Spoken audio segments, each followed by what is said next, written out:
First A and second A group elements are very reactive. क्या वजह है कि पहला और दूसरा ग्रुप इसके अंदर जो एलिमेंट्स हैं वो ज़्यादा रिएक्टिव हैं, उनकी यानी कि रिएक्टिविटी जो है वो ज़्यादा है। इसकी रीज़न क्या है, इसकी वजह क्या है?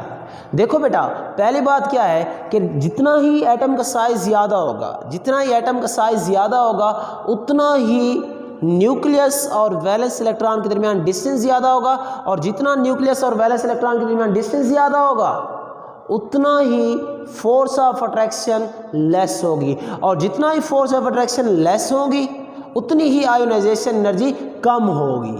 देखो ना, इलेक्ट्रॉन रिमूव कराने के लिए जो एनर्जी ज़रूरत होती है वो होती है आयोनाइजेशन एनर्जी, और आयोनाइजेशन एनर्जी कम होगी। कब कम होगी? जब न्यूक्लियस और वैलेंस इलेक्ट्रॉन के दरमियान अट्रैक्शन क्या होगी, लेस होगी। और ये कब पॉसिबल है? ये उस वक्त पॉसिबल है जब एटम का एटॉमिक साइज जो है वो क्या हो, ज़्यादा हो। और आप जानते हैं बेटा कि अल्कली और अल्कलाइन अर्थ मेटल जिनके फर्स्ट ए और सेकेंड ए एलिमेंट्स जो हैं ये पीरियोडिक टेबल के अंदर लेफ्ट साइड पे प्रेजेंट है।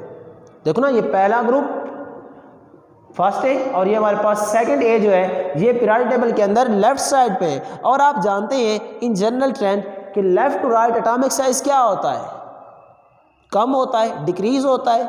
इसका मतलब ये है कि एक ही पीरियड के अंदर इनका एटॉमिक साइज क्या होता है, ज़्यादा होता है, ग्रेटर होता है।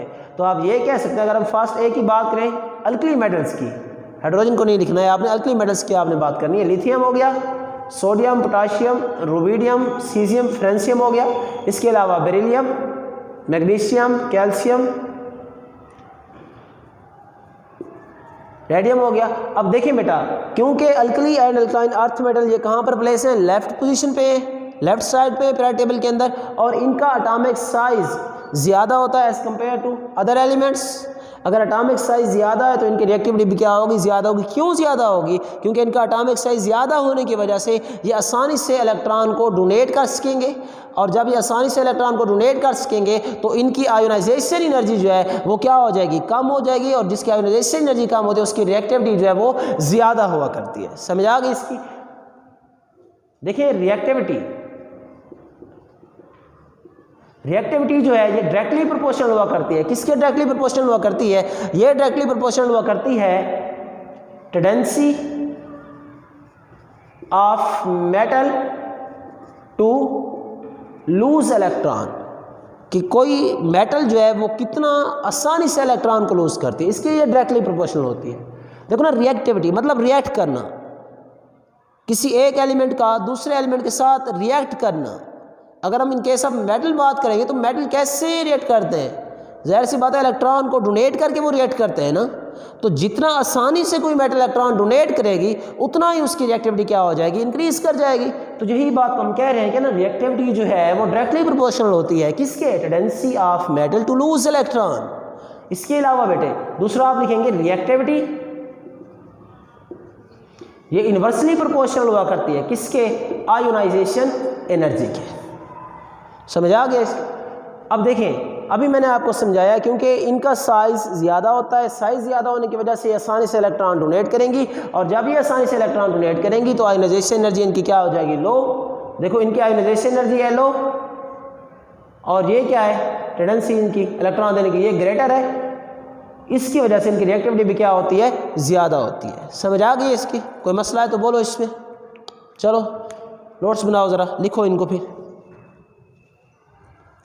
पहले आपने क्या करना है बेटे, एग्ज़ाम के अंदर आपने इसको कैसे लिखना है। फर्स्ट ऑफ ऑल आपने रीज़न की हेडिंग डालनी है।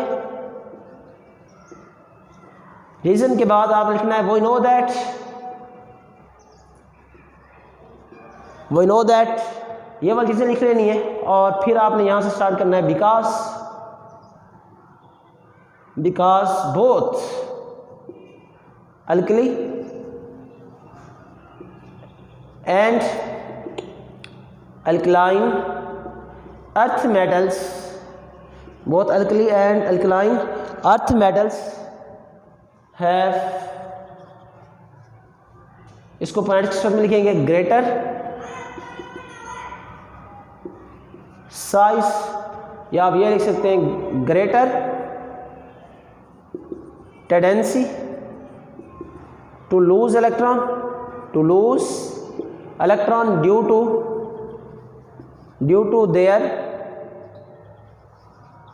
greater size, इसके अलावा आप लिखेंगे they